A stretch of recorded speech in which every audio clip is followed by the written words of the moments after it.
No one chooses addiction. It's a complex health condition. And when people have other health conditions, we show up, we help out. Addiction is no different. Make the connection, have the conversation, stop the stigma. Joining us now, our Wednesday regular TSN Hockey Insider and co-host of the Rain Direct Hockey Podcast, Mr. Darren Dreger, and perhaps Tiny as well. Tiny was a big hit last week, so thank her for us, Dregs. I appreciate that. There will be no cameo Tiny appearances today. I've closed the door. We're interested in part because he's a great coach, in part because he's a resident of Vernon, British Columbia, or at least part-time when he's not in Nashville. But I noticed insider trading last week or yesterday, Dregs, and I noticed that Barry Trotz perhaps as soon as December, huh? Explain. Well, as soon as December, meaning he's in no rush. And that's to get back to the NHL, get back to an NHL bench. You know, Barry still has a lot going on. Barry is still employed by the New York Islanders, paid a handsome sum for not coaching in the National Hockey League. So, you know, despite the fact that there's been ample amount of speculation around Barry Trotz, and now most recently, in some fashion, trying to connect him to the Toronto Maple Leafs, which might be part of Barry's own fault, right? Like he was on the podcast in St. Louis, Andy Strickland and Cam Jansen, was it 2 weeks ago, and made mention that he at some point would like to coach an original six team. And that just aligned with what's going on or not going on in Toronto, and, you know, kind of raised some eyebrows.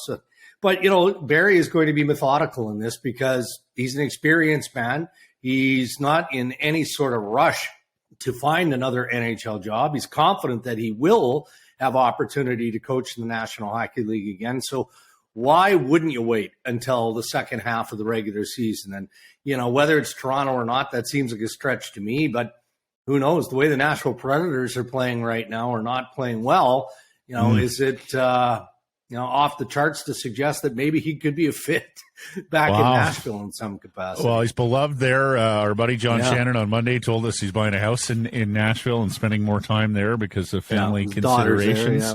There, And John also tells us this, Dregs. Look, there's not a lot of coaches who would have the credibility to or the track record to go on into a president or an owner of a club and say, if I'm doing the cooking, I want to shop for the groceries, and have that sort of say on personnel. Of course, we remember Pat Quinn had it here. He had it in Toronto as well.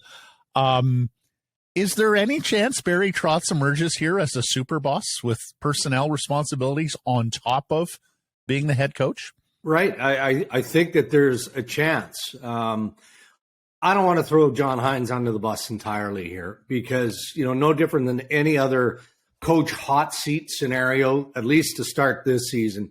You know, there's an abundance of pressure and responsibility on the players. So I'm going to say that first and foremost, and looking at what the Nashville Predators aren't able to do this year. So let's put it on the players first before we bury John Hines. But if you do look into the crystal ball and you can see the return of Barry Trotz in Nashville, I think that that's plausible. I do. I think that he would prefer to have some form of say in management. You know, Mike Babcock, when he was with the Detroit Red Wings, didn't have any shyness in sharing his opinions of what the Detroit Red Wings needed. And, you know, Ken Holland had done a lot to that point in his career as general manager. Likewise with Babcock in Toronto.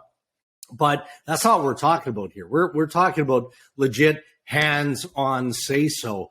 Whether or not he's the coach / general manager, it feels like that's a bit of a stretch given everything that has to happen in management in today's NHL with the salary cap, et cetera. But I think there's something to that. Not saying it's going to happen, but we've kicked that around a few times already. Why do you think we went away from that? Because that was a bit of a thing in the 80s and 90s to be a coach and GM. Is it just that we've decided that the bigger committee is the better thing and the more voices, the better? They're really big jobs in their own right. Big jobs, yeah. But you can flank yourself with good people too, right? Like regardless of any general manager in today's NHL, they all have cap teams, not just a capologist like we used to refer to, you know, somebody who would kind of break down the hour by hour watch and management of the salary cap. And there's a point person every team has. So I just feel like it's the enormity of running the organization. You look at the Canadian teams, and we've gone away from, having one general manager that manages both the NHL club and the American League team. And in fact, now you've got NHL assistant GMs who are often the general manager of the American League teams. I think it's just a great expense of running these operations organizationally, and just a mammoth task of doing that job that has kind of made it obsolete. Well, we'll see the Nashville Predators in here on Saturday to face the Vancouver Canucks. Moving right along, Dregs. The Arizona Coyotes debuted Mullet Arena this past weekend, their 5,000-seat venue. We also learned there's going to be a vote from residents there in Tempe on the new arena facility, the permanent solution. This is just a temporary solution, as the deputy commissioner noted over the course of the weekend. This arena has already delivered them a schedule unlike any other, a 14-game road trip. And, of course, the team is tanking. Yeah. How closely is the NHL watching this matter? And are they at all worried that this could be a real embarrassment for a so-called major league? I think that they're by that point, Matt, to be fair. Look, I mean, the Winnipeg Jets were the first team in there, and I talked to the Jets after that game. And aside from the dressing room being cold because the floor of the dressing room is actually on an ice surface, the facility was described as a high-end junior arena. The quality of the ice was very, very good. So, number one, that's going to be top priority for any player in the National Hockey League.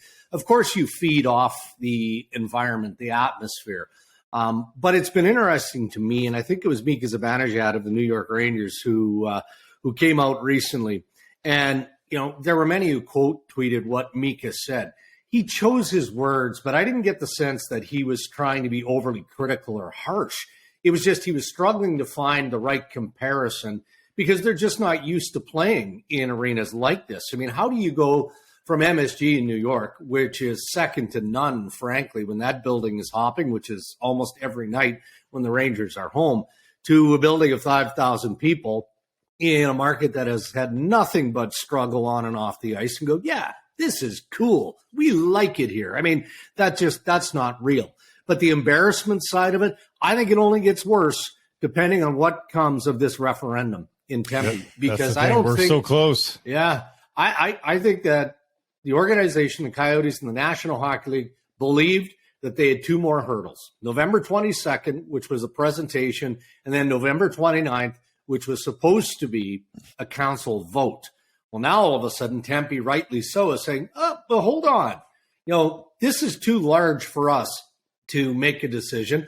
Let's throw it out to the public, into the tax-paying public, to see if they've got a stomach, the appetite for this. I fully understand it, but that would make me nervous if I were in Coyotes management, ownership, or with the National Hockey League. What are the chances the desert folk vote for ice hockey, as they call it? Well, what are the chances? Yeah. Well, especially if it ends up in requiring hundreds of millions of dollars, if not more, of taxpayer money, right? And I've seen the breakdown of how things are going to go, but I think that's more specific to what we're seeing now at Mullet Arena. But if it's not favorable, and how many of these mammoth builds are favorable to the local taxpayer? Yeah. Not very many, not many at all. So it could be a huge stumbling block. All they have to do is look across the valley to Glendale and see how that worked out. And if you missed Zibanejad's comments, as Darren said, he was very diplomatic. He just said it had been a while since he had played an environment like that, and he called it, quote unquote, different. Yeah, he struggled to find those words. Yeah. 5 years left on the deal for Erik Karlsson that we thought was going to age like balsamic vinegar. And yet here he is ripping it up this year, apropos of nothing, with no inkling that this was coming again. He's got the no move clause.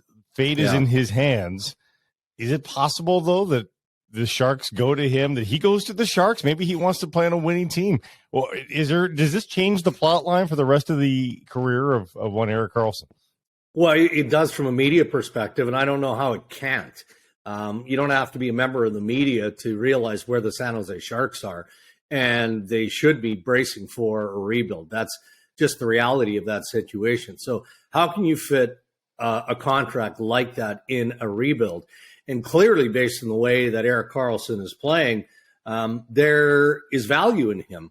But how much, given, again, the size of that contract? You got to hold on to money, clearly, right? So, you're going to have to retain dollars. And what does that look like? And, is it possible that could be a deadline deal? Look, the way he's playing right now, there wouldn't be many teams in the NHL that couldn't see how he would benefit their club.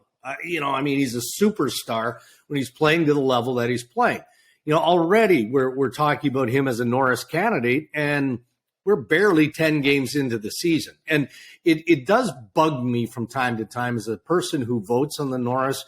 We just forget about the defensive side of the game. We just forget about it. It's just, what can you do for us offensively?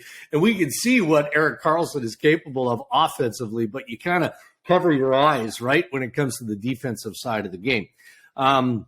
Real tricky in season, though, to make a deal of that significance, because the teams that would be most interested would be teams that are nibbling at a playoff spot and probably already have cap issues. But, hey, I look at the Vegas Golden Knights. Kelly McCrimmon has pulled this off a bunch of different ways. I'm not linking Vegas to San Jose in a deal like that. My point is, they took on a $10 million hit in Jack Eichel and found a way to get it done between Buffalo and the Vegas Golden Knights. So maybe where there's a will, there's a way, but that's going to be up to Karlsson. Does he want to move or doesn't he want to move? But I think they have to explore the possibility. Ethan Bear's not Erik Karlsson, but we saw what a slick skating defenseman can do defensively the other night with Jack Hughes bearing down on the wing. He uses that speed and keeps him to the outside. I mean, again, Ethan Bear's never going to be Erik Karlsson, but the Canucks defense did improve with that trade, whether it's offensively and as we saw versus Jack Hughes, maybe a little bit defensively too. You know what, Blake? I got time for Ethan Bear. His career, as still young as it is, hasn't mapped out the way he was thinking, right? It didn't pan out in Edmonton.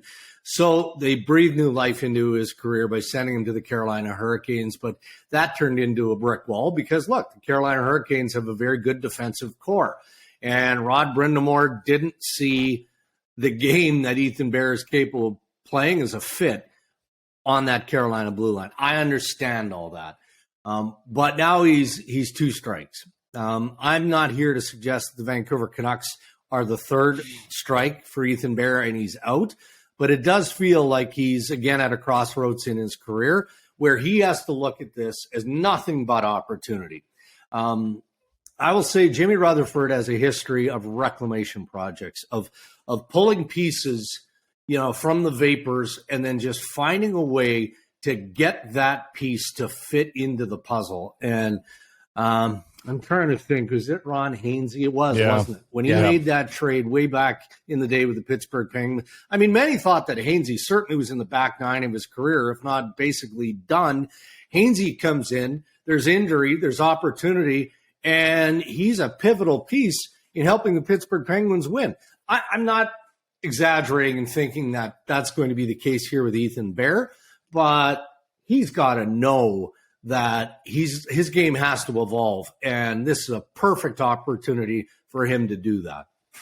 Hey, Rod Brind'Amour, he was coming off a big injury in Philadelphia, and Jimmy traded for him down Carolina way, if I'm not mistaken, and he had another chapter laundry list on his career. Ethan Bear, and guys, when we discuss Bear, I think we to do him justice, I think we have to assign a little bit of blame to the pandemic here.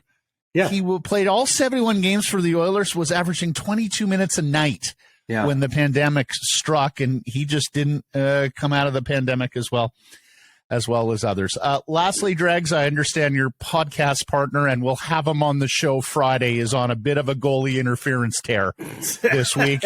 I'm wondering what is and what isn't goalie interference. Does Mr. Ferraro have a point here that the NHL needs to be a little more clear here, as we've seen some controversial calls already? I'm not going to explain his position. You can either listen to the podcast or undoubtedly Ray will explain it one more time.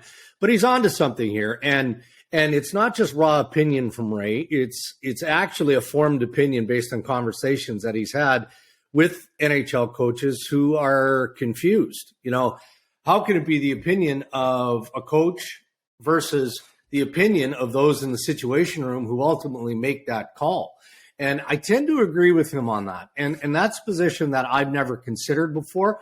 But I'm always reminded, and again, I was reminded in the Toronto-Anaheim game where the Ducks had a goal called back because the view of the situation room, and by the way, the officials on the ice who had a second look with the tablet as part of the review process, believed that Adam Henrique was essentially keeping Kampf on top of Erik Karlsson, and Erik Karlsson wasn't allowed to move freely in his crease to make the save.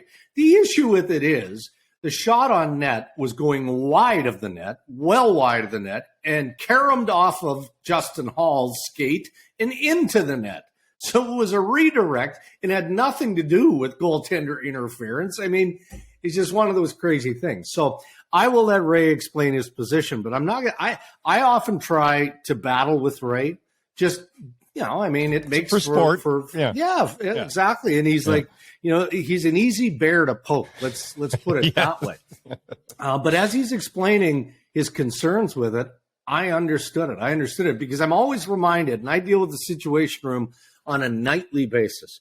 When it comes to these things, there has to be conclusive evidence to overturn the call on the ice. How can 20 eyes in the situation room conclusively say that happened, as opposed to the opinion of the coach who has a completely different view of it? I mean, so anyway, we're dealing with semantics and we're splitting hairs here, but that's kind of the position I believe that Ray took, but he can explain it better. There's a weird one last night too in the Canucks game, and it didn't affect the game in any way. I think the score was going to be the score, but I just imagine that in a playoff game where they toss two Canucks, they don't toss any Devils. Even though Nathan Bastian appeared to be the third man in, and Joshua was just there to be the fourth man in to take care of Bastian, and that didn't make much sense too. And there's no recourse for a team. Imagine that's a playoff game. You lose two guys off the ice early in the game. Yeah, but I can tell you again, and I'm not defending the league in any way, hockey operations of the NHL would get to the officiating department headed by Stephen Wackham and say, okay, when you're dealing with your officials, which Wackham and the supervisors do on a nightly basis, you do have to put it in the framework of a Game 7 of a playoff series. Right. What if this happens? Would you be comfortable making the same determination in the judgment calls here that you made in Game 9, 10 of the regular season? And if the answer to that is, well, we're not sure we'd feel the same way, well, you got a problem, right? Yeah. But every incident like that, and there's been a few this week. It's been a weird week for early in the regular season, from, phantom penalty shots to non-penalty shots to goalie interference to what we saw in the Canucks game last night. But all of that stuff is accounted for, right? It is. These guys don't get off scot-free, so I'm sure that there's been some internal explanations. And better in October than in May and Correct. June. So, absolutely. Yeah. From Ethan Bear to Poking Bears, let's hope this segment ages as well as Blake's balsamic vinegar. Thank you, Dregs. Until next Wednesday. Well done, Ron McLean. Thank you. Yes, thank you. Exactly.